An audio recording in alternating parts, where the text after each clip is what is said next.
Hi everyone, कैसे हो आप सभी लोग। आई होप आप लोग अच्छे होंगे। मैं हूं राहुल जयसवाल एंड स्वागत करता हूं आप सभी का एक बार फिर हमारे यूट्यूब चैनल JR ट्यूटोरियल्स में। फ्रेंड्स, आज अगेन आपके सामने एक मोस्ट इंपॉर्टेंट साइंस का लेक्चर वीडियो लेकर आ गया हूं दोस्तों, जिसमें हम पढ़ने वाले हमारे 10th स्टैंडर्ड के लिए साइंस सब्जेक्ट का जो पार्ट 1 होता है उसका जो हमारा चैप्टर चल रहा था फ्रेंड्स, जिसका नाम है चैप्टर नंबर 7 लेंसेस। आज हम इस पर्टिकुलर चैप्टर का लेक्चर नंबर 3 आपके लिए लेकर आ गए हैं, जो कि अगेन एक बहुत ही ज़्यादा इंपॉर्टेंट लेक्चर वीडियो होने वाला है। तो दोस्तों, आपको याद होगा कि इसके पहले का जो हमारा लेक्चर था उसमें हमने लेंस का फॉर्मूला और मैग्नीफिकेशन का फॉर्मूला हमने देखा था दोस्तों। तो उम्मीद करता हूं कि इसके पहले का जो लेक्चर नंबर 2 था वो बहुत इंपॉर्टेंट था, आपने जरूर से देखा होगा। तो आज हमारा थर्ड लेक्चर है और इसमें हम बात करने वाले हैं जो आज का सबसे पहला टॉपिक है हमारे आज के लिए, वो है पावर ऑफ लेंस। ठीक है, तो power of lens nothing but जैसे कि आपको पता है कि लेंस जो होता है उसका एक कैपेसिटी होता है, एक पावर होता है। ठीक है, तो ये जो कैपेसिटी होती है लेंस की, चाहे वो कन्वर्ज हो सके चाहे वो डाइवर्ज हो सके। कन्वर्ज का मीनिंग मैंने आपको बताया था, डाइवर्ज का मैंने मीनिंग बताया था। ठीक है, तो आपने जरूर से देखा होगा और ये चीज़ 9th में भी था, कन्वर्जेंस एंड डाइवर्जेंस। ठीक है, तो अगर कोई भी लेंस का कैपेसिटी इस प्रकार है कि वो कन्वर्ज हो रहा है या फिर डाइवर्ज हो रहा है इंसिडेंट रे के हिसाब से, तो उसको हम लोग क्या बोलेंगे, उसका पावर। ठीक है, एंड जनरली पावर जो होता है वो पी से रिप्रेजेंट करते हैं, हम लोग डिनोट करते हैं उसको। और जो पावर होता है ना लेंस का, वो डिपेंड करता है इसके फोकल लेंथ के ऊपर, यानी कि जो लेंस हम लोग यूज कर रहे हैं दोस्तों, उसका फोकल लेंथ कितना है उसके हिसाब से ही पावर रहेगा। यानी कि और अगर हम बात करें कि पावर जो होता है ना, इन शॉर्ट अगर मैं बात करूं तो पावर जो होता है it is the inverse of A focal length. यानी कि जितना ज़्यादा फोकल लेंथ रहेगा उतना कम पावर रहेगा लेंस का, जितना ज़्यादा फोकल लेंथ रहेगा उतना कम पावर, एंड जितना कम फोकल लेंथ रहेगा उतना ज़्यादा पावर रहेगा। यानी कि उल्टा, इनवर्स का मतलब क्या होता है दोस्तों, उल्टा। यानी कि जितना भी फोकल लेंथ रहेगा उसके हिसाब से डिटरमाइन हो जाएगा मेरा पावर। तो पावर का फॉर्मूला क्या बन जाएगा, इन शॉर्ट पावर का फॉर्मूला बन जाएगा P is equal to 1/F।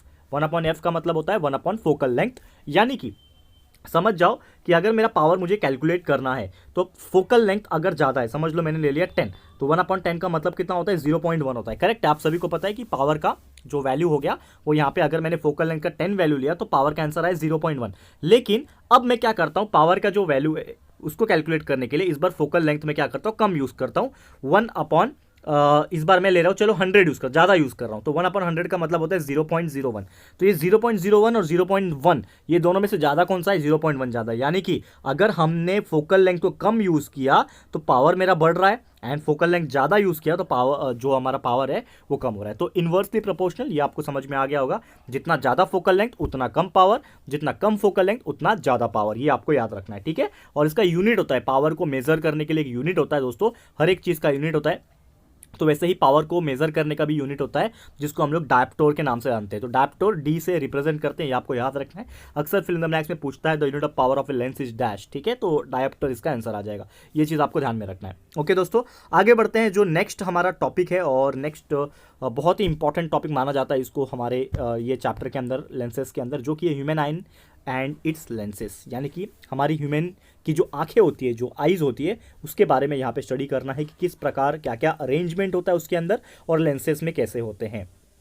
तो नॉर्मली क्या होता है, a very thin transparent cover, जिसको हम लोग मेम्ब्रेन बोलते हैं, जो कि हमारे ह्यूमन आई के ऊपर प्रेजेंट होता है, और इसी को हम लोग क्या बोलते हैं, कॉर्निया, जिसमें से जो लाइट होती है वो एंटर करती है हमारे आंखों में। तो यहाँ पे कॉर्निया क्या होता है, ये आपको मैं दिखाने की कोशिश कर रहा हूँ। ये दिस पार्ट ये दिख रहा है आपको, ये जो पार्ट दिख रहा है, this is called as the corner, उसी को कॉर्निया भी बोलते हैं। यहाँ पे भी मैंने साइड व्यू दिखाने की कोशिश की है, this part is called as the cornea. तो कॉर्निया एक ऐसा सर्फेस होता है, एक ट्रांसपेरेंट मटेरियल जैसा काम कर सकता है, समझ लो कि एक तरीके से सुरक्षा कवच प्रदान कर रहा है, ट्रांसपेरेंट है, इसके लिए वो आर पार दिखाई भी देता है हमें। ठीक है, आंखों को प्रोटेक्ट करता है, और साथ ही में इसी के अंदर से जो लाइट है वो हमारे आंखों में एंटर हो पाती है। करेक्ट है, ये चीज़ आपको ध्यान में रखना है। और मैक्सिमम अमाउंट जो होता है इंसिडेंट लाइट की, अगर हम बात करें, maximum amount of incident light is refracted inside the आई।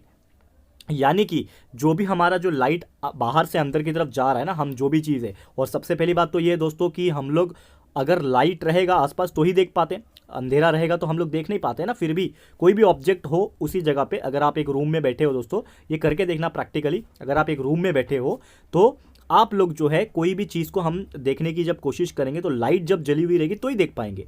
ठीक है, जब अंधेरा रहेगा तो उसको देख नहीं पाएंगे, और यही चीज़ को हम लोग क्या बोलते हैं दोस्तों, that is the incident light of refraction. तो जब रिफ्रैक्शन होगा, यानी कि मेनली जो लाइट अंदर जा रही है आंखों के अंदर और रिफ्रैक्शन उसका हो रहा है, वो कब हो रहा है, जब हमारा लाइट बाहर प्रेजेंट होगा। ठीक है। और जो मैक्सिमम रिफ्रैक्शन हो रहा था वो कहाँ हो रहा है, हमारे आंखों के अंदर at the outer surface of the cornea, यानी कि जो कॉर्निया का जो बाहरी परत जो होता है ना, आउटर सरफेस जो होता है कॉर्निया का, यहाँ पे सबसे ज़्यादा रिफ्रैक्शन जो है वो देखा गया है, ठीक है।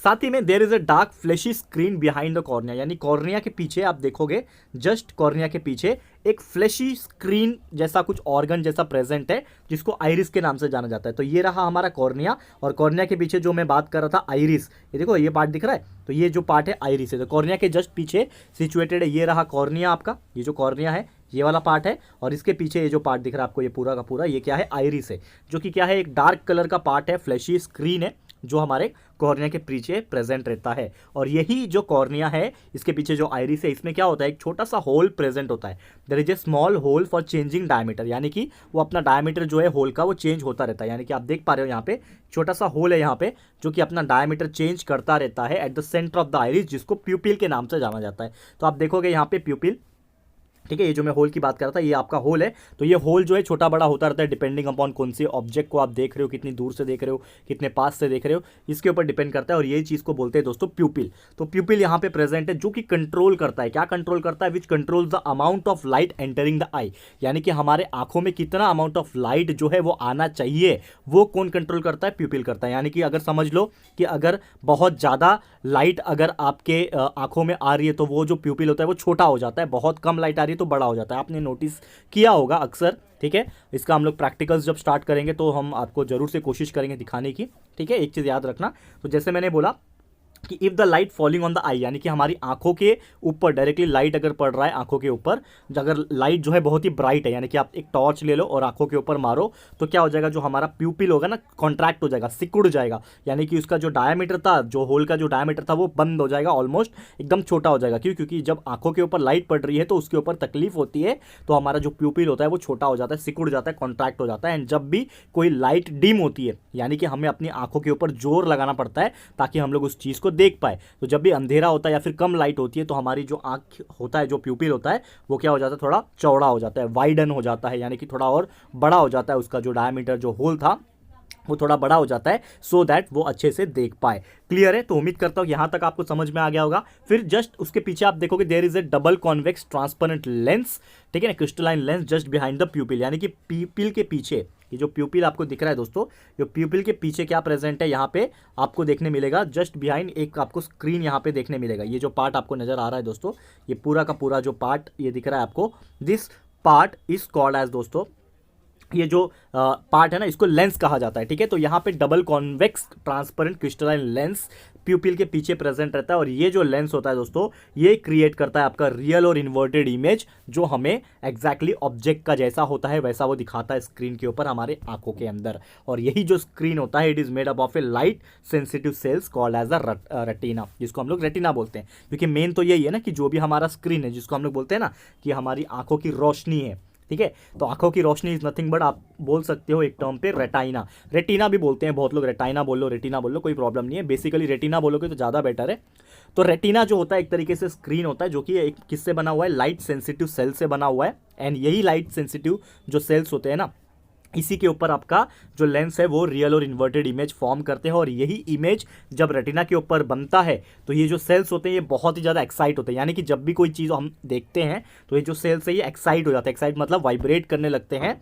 एंड लाइट जब भी फॉल होता है उनके ऊपर, तो ये एक जनरेट करते हैं इलेक्ट्रिक सिग्नल को, यानी कि बहुत सारे इलेक्ट्रिकल सिग्नल्स जनरेट करते हैं, जो कि ब्रेन में जाता है ऑप्टिकल नर्व के थ्रू। हमारे नर्वस सिस्टम में ऑप्टिकल नर्वस सिस्टम होता है, तो ऑप्टिकल नर्व्स के थ्रू वहाँ पे ब्रेन में जाता है, और ब्रेन क्या करता है, उसको एनालाइज करता है ये सिग्नल्स को, एंड उसको कन्वर्ट करता है ऐसे मैनर में, in such a way that we perceive the object as the actually look like, यानी कि जैसे वो ऑब्जेक्ट दिखते हैं उसी तरीके का वो सिग्नल कन्वर्ट होता है, और हमारा ब्रेन उसको एनालाइज करके एक इमेज क्रिएट कर देता है हमारे ब्रेन में कि हाँ, हम जो चीज़ देख रहे हैं वो एग्जैक्टली ऐसा ही दिखता है। करेक्ट है ना, क्योंकि हमारे ब्रेन में और आंखों में क्या है, एक तरीके से कोऑर्डिनेशन है। जो हमारी आंख देखती है वो देख तो रहा है, लेकिन उसको समझ कौन रहा है, उसको समझ रहा है ब्रेन। क्योंकि अगर ए वर्ड लिखा हुआ है, ठीक है ना, ए फॉर एप्पल लिखा हुआ है, तो ए फॉर एप्पल हमारी आंख देख रही है उसको, लेकिन उसको समझने का काम कौन कर रहा है, ब्रेन कर रहा है। वही चीज आप एक बच्चे को दिखा दो तो वो समझ नहीं पाएगा, क्योंकि उसको ब्रेन को पता ही नहीं है कि वो एग्जैक्टली चीज क्या है। तो समझ में आ रहा है दोस्तों मैं क्या बताने की कोशिश कर रहा हूं, कि अगर जो चीज है जैसे कि ए फॉर एप्पल होता है,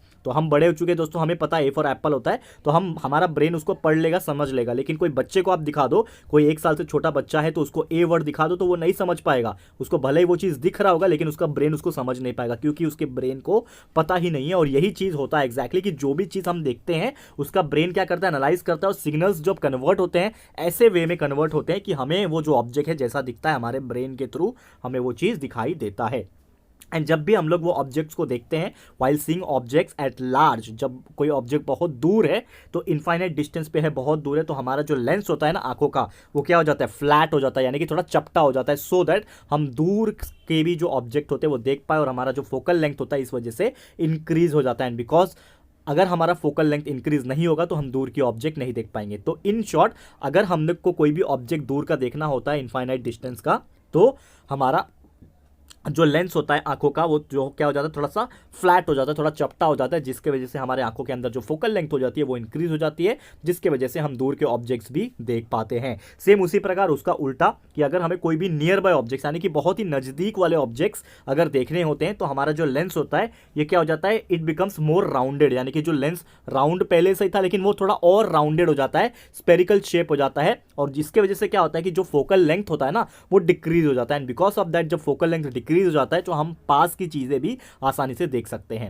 ठीक है दोस्तों, तो उम्मीद करता हूं कि ये चीज आपको समझ में आ गया होगा। एंड जो कैपेसिटी होता है ना ये लेंस का, कि हमारा जो फोकल लेंथ इंक्रीज हो रहा है, कभी डिक्रीज हो जा रहा है, कभी हमारा जो लेंस है फ्लैट हो जा रहा है, कभी लेंस एकदम राउंडेड हो जा रहा है, because of that focal length जो चेंज हो रहा है ना, तो ये जो कैपेसिटी होती है जो लेंस की to change its focal length as per the need, जैसे हमें रिक्वायरमेंट है, जैसे कि अगर हमें दूर का ऑब्जेक्ट देखना है तो हमारा फोकल लेंथ बड़ा होना चाहिए, ठीक है ना। अगर सामने का ऑब्जेक्ट देखना है, नजदीक का ऑब्जेक्ट देखना है, तो हमारा फोकल लेंथ छोटा होना चाहिए। तो ये जो हमारी विल के हिसाब से, हमारी इच्छा के हिसाब से जो फोकल लेंथ जो बढ़ा रहे हैं हम लोग, या फिर फोकल लेंथ को कम हो रहे हैं, जो चेंज हो रहा है फोकल लेंथ को अपने नीड के हिसाब से, इसी चीज को बोला जाता है पावर ऑफ एकोमोडेशन। ये चीज आपको याद रखना है। हो सकता है डेफिनेशन या फिर फिल इन द ब्लैंक्स में ये क्वेश्चन पूछ सके आपको। तो जो कैपेसिटी होती है लेंस की to change its focal length as per the need is called is the power of accommodation. ये वर्ड आपको याद रखना है, ठीक है। और जो हमारा आई बॉल होता है, यानी कि जो हमारा आंख जो गोल होता है ना, आंख आई बॉल जिसको बोलते हैं, ये अप्रॉक्सीमेटली स्पेरिकल होता है, यानी कि शेप जो होता है वो राउंडेड होता है, स्पेरिकल होता है, गोल होता है। एंड इसका जो डायमीटर होता है लगभग 2.4 सेंटीमीटर। आप सोच सकते हो 2.4, ये एक एडल्ट इंसान की बात करो, कोई छोटे बच्चे की बात नहीं कर रहा। और आप सभी को पता होगा दोस्तों कि हमारी एक आंख ही होती है, एक ऐसी ऑर्गन होती है जो बचपन से लेकर एंड तक बड़ी नहीं होती है, करेक्ट है ना, मतलब साइज उसका बढ़ता नहीं है देखा जाए तो, ठीक है। तो 2.4 सेंटीमीटर आपको याद रखना है इसका डायमीटर होता है। तो यही था दोस्तों हमारा आज का टॉपिक। एंड उम्मीद करता हूँ कि ह्यूमन आई एंड इसके लेंसेज के बारे में जो भी हम लोग ने आज पढ़ा ये आपको क्लियर हो गया होगा, ठीक है।